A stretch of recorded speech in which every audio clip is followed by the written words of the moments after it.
지난 최고위원회의에서 간략하게 말씀드린 드론 작전사령부의 조직적인 증거인멸 정황에 대해서 말씀드리겠습니다. 먼저 파넬 1번입니다. 네. 먼저 부대 명칭을 변경했습니다. 드론사는 12.3 계엄 직후인 올해 1월 사령부 101대대 정찰 중대, 별칭 브라보 중대의 명칭을 1중대로 바꿨습니다. 이는 매우 이례적입니다. 통상 군에서는 비밀부대의 명칭이 공개되거나 큰 문제가 발생해 이미지 개선이 요구될 때 부대의 명칭을 바꿉니다.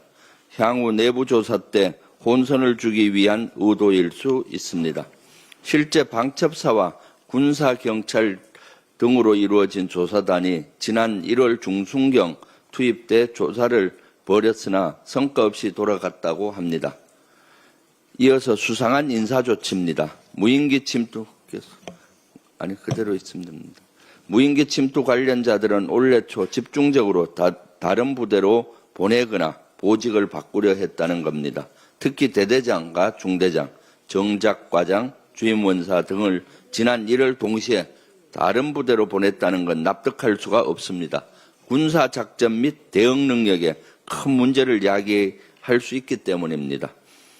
세 번째로 다음은 GCS 덮어쓰기입니다. GCS는 그라운드 컨트롤 스테이션의 약자로 무인기를 지상에서 제어하는 시스템입니다.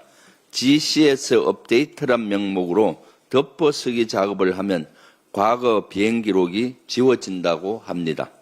또 12.3 계엄 직후 발생한 드론사의 컨테이너 화재 사건도 재조사가 필요해 보입니다. 당시 화재 원인은 한풍기 누전 때문이라는 게 드론사의 공식 입장입니다. 그러나 그 결과가 매우 의심스럽다는 제보가 잇따르고 있습니다. 화재 사진을 봤다는 내부 관계자에 따르면 바닥에서 위쪽으로 불길이 번졌다고 합니다. 환풍기는 위쪽에 있기 때문에 환풍기 누전이란 화재 원인은 납득하기 어렵습니다. 게다가 컨테이너가 전소했을 때 했다면 당시 당직 근무자는 초기 대응 부실 사유로 중징계를 받는 게 일반적입니다. 그런데 그에 합당한 징계가 제대로 이루어지지 않았고 추후에 포상까지 받았다고 합니다. 이 정도면 화재 원인뿐만 아니라 전소된 컨테이너 안에 무엇이 있었는지도 철저히 다시 조사할 필요가 있습니다. 파넬 2번입니다.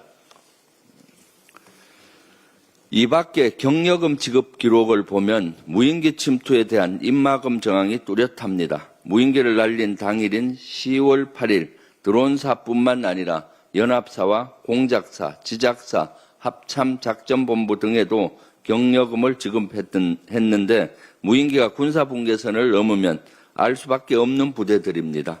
이어 10월 23일에는 국군 심리전단에 11월 22일에는 합참정보본부에 경력금을 지급한 사실이 확인됐습니다. 심리전단은 전단지를 제공한 부대이고 합참정보본부는 15억 관저와 남포 등 북한의 심장부를 자극할 핵심 좌표를 제공할 수 있는 정보력을 갖춘 부대입니다. 만약 사실이라면 국민의 혈세가 진실을 은폐하는 데 사용된 겁니다. 철저한 진상을 규명해야 합니다. 드론사는 더 이상 잔머리를 굴리며 진실을 숨기려 하지 마십시오.